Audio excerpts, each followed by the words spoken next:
बिलावल भुट्टो जरदारी हुकूमत से नाराज नजर आ रहे हैं और वो ये कह रहे हैं कि हुकूमत ने अपना वादा पूरा नहीं किया और जुडिशल कमीशन के क़याम में उनको मसावी हुकूक नहीं दिए गए। अब बिलावल भुट्टो तो नाराज हैं, वही बिलावल भुट्टो जो 26वीं आईनी तरमीम के हीरो थे, मौलाना को मनाने में उनका बड़ा अहम किरदार था और हुकूमत के साथ साथ नजर आ रहे थे, लेकिन अभी वो नाराज हैं, वतन से बाहर हैं और कह रहे हैं कि जब आएंगे तो एग्जीक्यूटिव कमेटी का इजलास वो बुलाएंगे, उसके बाद फैसला होगा कि हुकूमत के साथ इनका रिश्ता किस तरह का रहता है। आदिल साहब, आपको क्या लग रहा है, बिलावल भुट्टो की नाराजगी बनती है, सही नाराज है वो हुकूमत से?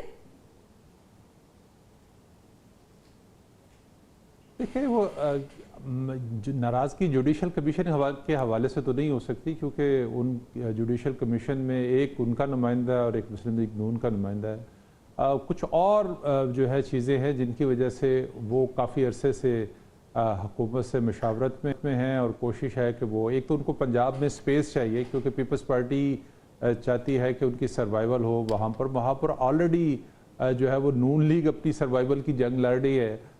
हमें तो 8 फरवरी के इलेक्शन के बाद जो हालात नज़र आए उसमें नून लीग के लिए अपने लिए बहुत सारे मुश्किलात हैं, तो ऐसे में नून लीग रिलेक्टेंट है थोड़ी सी कि वो पीपल्स पार्टी को अपनी उसमें स्पेस दे और उनके लिए और मुश्किलात खड़ी हो। दूसरी चीज़ ये है कि यहाँ पे इस्लामाबाद में एक तासुर जो इस वक्त है वो ये है कि जो पीपल्स पार्टी है अब वो बाज़ाब्ता तौर पर हुकूमत का हिस्सा बनने जा रही है, और इसीलिए हमने देखा कि वो 2 दिन पहले प्राइम मिनिस्टर ने बाज़ाब्ता तौर पे एक बात कही है कि वो कैबिनेट में रीशफलिंग करने वाले हैं। तो वो इसी के उस पर तासुर एक बना है कि शायद पीपल्स पार्टी हुकूमत का हिस्सा बने और वजारतें जो है वो बड़ी इंपॉर्टेंट है, जो पीपल्स पार्टी की अपनी रिक्वायरमेंट्स है कि उनको कौन सी वजारत चाहिए। मुस्लिम लीग नून ऑलरेडी बहुत सारी वजारतें अपने पास रखना चाहती है, तो ये एक दोनों पार्टियों के दरमियान जो है वो एक इख्तलाफ हो सकता है, क्योंकि अपने अपने मफादात हैं। जो अगर इतनी सीरियस नाराज़गी होती तो यूसुफ रज़ा गिलानी तो उन्होंने तो रात को जो है वो उस पर साइन कर दिए उन बिलों के अंदर ऊपर। अगर वो इतनी सीरियस नाराज़गी होती तो वो अब उन अपने प्रेसिडेंट को कह भी सकते थे, कायम मुकाम प्रेसिडेंट है यूसुफ रज़ा गिलानी, वो उस पर बिल ना साइन करते। लेकिन देखें, एक तरफ जो नेशनल इश्यूज हैं जिनके ऊपर एक कंसेंसस है कि इसको लेके चलना है, इस पर इम्प्लीमेंट होना है, उस पर पीपल्स पार्टी ने कोई रुकावट खड़ी नहीं की। मशावरत में हिस्सा रही है। स्पीकर ऑफिस में हमने देखा कि इस बिल के हवाले से जो कैबिनेट ने बहुत सारी चीज़ें अप्रूव की, उसको कैबिनेट जो स्पीकर ऑफिस है उसमें मशावरत हुई, इसीलिए इजलास में तखीर हुई थी।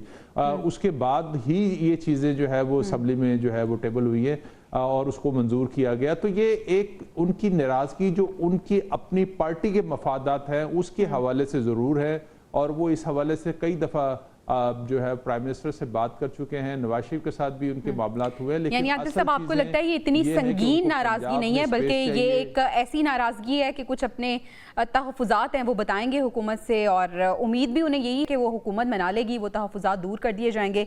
ब्रिगेडियर साहब, आपको भी ऐसा लग रहा है? आप हुकूमत और पीपल्स पार्टी का मुस्तकबिल कैसा देख रहे हैं? I think it is just a pressure tactics because now तमाम आईनी काम खत्म हो गए हैं, 26वीं आईनी तरमीम भी आ गई है। Now the next process is कि how they going to have a power sharing in government.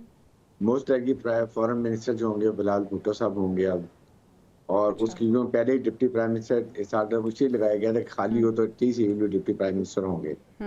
बाकी वजारतों में कैसे शेयर करने हैं, बात बिल्कुल ठीक है। They want to have a strong foothold in Punjab, जो कि पीएमएन इसके ऊपर कॉम्प्रोमाइज नहीं कर रही है। वजह यह है कि दे नो कि उनकी स्ट्रेंथ भी पंजाब में यहीं पर है, और जितने डेवलपमेंट फंड्स हैं वो भी अपने एमपीएस को देना चाहते हैं, वहाँ पर एमएलएस को देना चाहते हैं, ताकि अपने आप को वो पीटी के अगेंस्ट ला के पिच करें और अपने आप को स्ट्रॉन्ग करें वहाँ पर। इसके साथ उनको ज़्यादा मिनिस्ट्री भी चाहिए। अब देख रहे हैं कौन सी मिनिस्ट्री मिलती हैं इनको, आपस में मिलती हैं, बट वेरी सून मेरा अपनी असेसमेंट है पर्सन कि वेरी सून इनकी आपस में अंडरस्टैंडिंग हो जाएगी और इनको अपनी मर्जी की वजारतें मिलेंगी, क्योंकि पीपल्स पार्टी के बगैर ये मैदान की हुकूमत नहीं चल सकती, इमीडिएटली ये गिर जाएगी। इसलिए जो पीपल्स पार्टी डिमांड करेगी, उस जरदारी साहब को पता है कि वो बहुत अच्छी सियासत करते हैं, सोच समझ के करते हैं, और उन्होंने पूरी प्लानिंग की होती है और वो अपने प्लान के मुताबिक चल रहे हैं और चलते रहेंगे। वो ही doesn't want to annoy the establishment also. उन्होंने फॉरेन बिल जितनी अमेंडमेंट थी साइन भी कर दी है। अब वो अपना सिस्टम के हिसाब से आएंगे, और I think with in a month I feel कि इनकी आपस में मुज़ाकरात हो के अंडरस्टैंडिंग हो के और नए मिनिस्टर होते हैं पीपल्स पार्टी। अच्छा, दो पार्टीज पीपल्स पार्टी और हमें नून लीग के दरमियान तो मामला बड़े स्मूथली चलते हुए नजर आ रहे हैं। आदिल साहब, मौलाना का इसमें क्या रोल होगा? ऑपोजिशन का किरदार अदा करेगी? क्या सब अच्छा चलता रहेगा और बड़ी स्मूथली हुकूमत आगे जाएगी? देखिए, कल जो कानून साजी हुई थी उस पर मौलाना का एक शदीद रिएक्शन आया था, लेकिन मौलाना ने उसकी खिलाफ कोई एहतजाजी तहरीक शुरू करने की कोई बात नहीं की।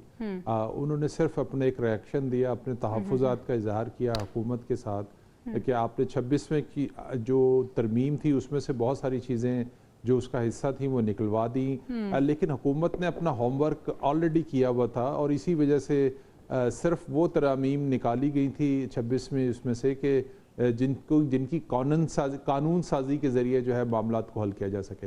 तो मौलाना जो है वो उनके अपने मफादात हैं, वो एक देखते हैं कि वो उसके हवाले से जो पीपल्स पार्टी, चूँकि उनको उनके स्टेक्स जो है वो बलूचिस्तान के अंदर हैं और केपी के अंदर है, दोनों दो बड़े सूबे हैं जहाँ पर मौलाना के स्टेक्स हैं। मौलाना को केपी से उस तरह का शेयर नहीं मिला 8 फरवरी के इलेक्शन में जिस तरह से उनको बलूचिस्तान में मिला, लेकिन उस मौके पर ना नून लीग और पीपल्स पार्टी दोनों ने मौलाना को इग्नोर किया था। बाद में अब देखते हैं कि पीपल्स पार्टी, लेकिन आदिल साहब, मौलाना ने बदला पूरा ले लिया था फिर उसके बाद करती है। देखिए, ये तो फिर क्या मिन्नतें, क्या चक्कर, क्या रूठना मनाना, किस तरह से खेलते हैं। और मौला ने मैं सियासत इसी का नाम है और मौलाना ने बड़ी अच्छी सियासत की और उन्होंने जो जिसे कहते हैं कि लकीरें निकलवाना, तो उन्होंने पीपल्स पार्टी और हुकूमत दोनों की लकीरें निकलवाई और इसीलिए टास्क बिलावल भुट्टो को दिया गया था, क्योंकि मौलाना की जो डिमांड्स थी जो इन तरामीम के अलावा वो ज़्यादा बलूचिस्तान और केपी के हवाले से थी और दोनों चीज़ों में जो है वो पीपल्स पार्टी को जो है वो विड्रा करना पड़ना था चीज़ों के। तो और जो हुकूमत वजारत की अपनी उस पर दे सकती थी, हुकूमत तो बहुत सारे मामलात पर ऑलरेडी तैयार थी।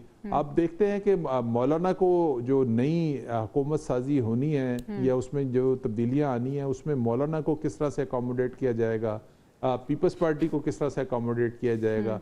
ये सियासत इसी मफादत का नाम है, जहाँ पर हम कहते तो ये हैं सियासतदान हमारे कि हम कौमी मफाद में ही सारा कुछ करें, लेकिन उनके अपने मफादात भी जो है बेसिकली जाती मफाद जो है वो आगे हमें नजर आते हैं। ब्रिगेडियर साहब, आपको भी यही लगता है, आपको भी यही लगता है मौलाना के किरदार को किस तरह से देख रहे हैं? जिस तरह से सेटलमेंट की बात हो रही है कि पीपल्स पार्टी यकीनन कुछ नाराज है, कुछ तहफ़्फ़ुज़ात हैं, उनके तहफ़्फ़ुज़ात दूर कर देगी हुकूमत, मौलाना ने भी तो कुछ सोच रखा होगा ना?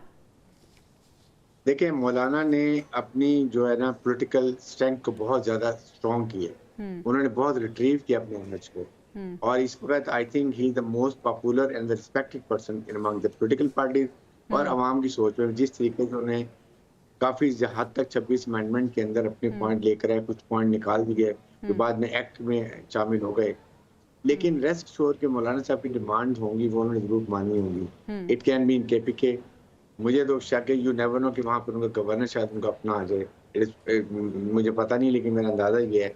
प्लस बलूचिस्तान में भी वो थोड़ा सा अपना जरूर लेंगे, लेकिन किसी हालत में भी जो है वो PMLN और पीपल्स पार्टी मौलाना को नाराज नहीं कर सकती। It's will be a very lethal combination अगर PTI और मौलाना फजल रहमान दिल से कुदूरतें निकाल के if they get together, it will very serious threat to the government.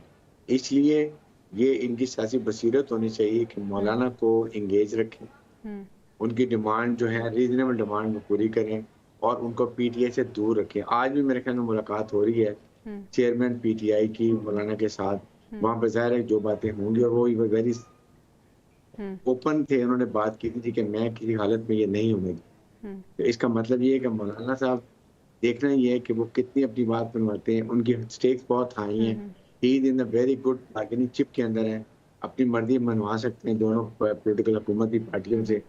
देखना ये कि इसमें PTI कितना स्ट्रॉन्ग पार्ट प्ले करती है। अगर PTI में सियासी बसीरत तो इनकी लीडर नहीं है तो फिर मेरे ख्याल में फिर उस सूरत में ये PTI को चाहिए कि मौलाना को इंगेज रखें, तो ये दोनों पार्टी। ठीक है आदिल साहब, आपको लगता है कि जितने वाइस पॉलिटिशियन मौलाना साहब ये पाकिस्तान तहरीक इंसाफ के साथ जो मेल मुलाकातें हो रही हैं उसका कोई इम्पैक्ट हमें नज़र आ सकता है? देखें, मौलाना की खूबसूरती, उनकी सियासत की खूबसूरती ये है कि उन्होंने पीपल्स पार्टी को और हुकूमत को भी अपने साथ अंगेज रखा हुआ है। उन्होंने अपोजिशन में जो तरीके इंसाफ है उसको भी अपने साथ अंगेज रखा हुआ है। और ना उन्होंने, और वो खुद इस चीज़ का जो है वो एतराफ़ कर चुके हैं कि मैंने इन सब को जो है अपने उसमें रखा हुआ है। तो अब जो मौलाना की जो स्ट्रीट पावर है, तहरीक इंसाफ की तो स्ट्रीट पावर है ही, मौलाना की जो स्ट्रीट पावर है वो बहुत स्ट्रॉन्ग है। और हमने उसका मुजाहरा जो है वो इमरान खान के दौर में देखा था, जब वो इस्लामाबाद धरना लेके आए थे और यहाँ पर बैठकर उन्होंने ऐसी चीज़ बनवा ली थी जो उस वक्त सोची नहीं जा सकती थी, जिसका फ़ायदा यकीनी तौर पर नवाज शरीफ को हुआ था और वो बाहर चले गए थे। तो मौलाना के अंदर क्वालिटी है कि वो अपनी बात जो है मनवा सकें। तो अब देखते हैं कि वो अब मौजूदा हालात के अंदर किस तरह से अपने मामलात को लेके चलते हैं और किस तरह से मनवा तो लेंगे। ऑब्वियसली हुकूमत के पास ऑप्शन ही कोई नहीं है, क्योंकि अगर मौलाना और पीटीआई की जो स्ट्रीट पावर मिल जाएगी तो उससे जो है हुकूमत के लिए काफी मुश्किलात होगी, हुकूमत के लिए मुश्किलात हो सकती है। आदिल साहब, इस शंक का आखिरी सवाल ये कि पार्लियामेंट में कानून साजी की गूंज है, क्या मजीद कोई तरमीम मुतवक्के है?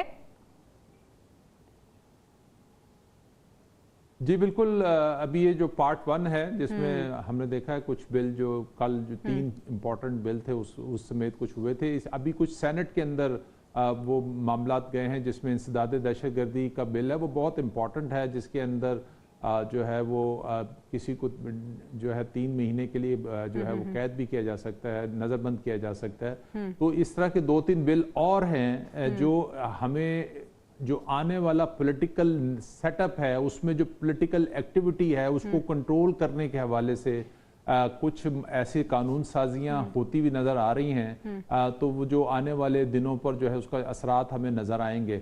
एक तो ये मैं जैसे इंसदाद दहशतगर्दी बिल है, इसके अलावा और ऐसी चीज़ें जो हुकूमत के लिए मुश्किलात का बाइस बन सकती हैं। ठीक है, यानी आने वाले दिनों में कुछ और मजीद तब्दीलियां हो सकती हैं। ब्रिगेडियर हारिस साहब, आपको भी ये लगता है कि अभी कुछ तरामीम बाकी हैं, कुछ नए कवानीन आ सकते हैं?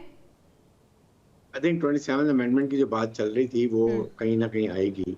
अच्छा। और इसमें जाहिर है कि मौलाना का फिर पार्ट होगा और वो बड़ी अच्छी तरीके से चल रहे हैं।